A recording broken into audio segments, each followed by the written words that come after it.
It's back. Another video. Today I wanted to show you guys a process of how to upload and stream straight from your computer, nothing else. I want to give a big shout out to he's down here somewhere.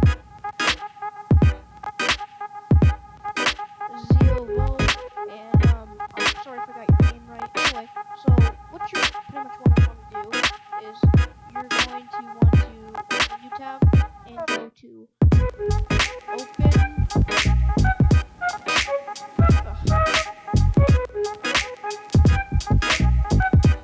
Open broadcaster software.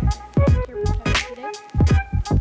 Then after there, I'm actually streaming right now. You're going to want to click this one right here and download it, and that's it for part one.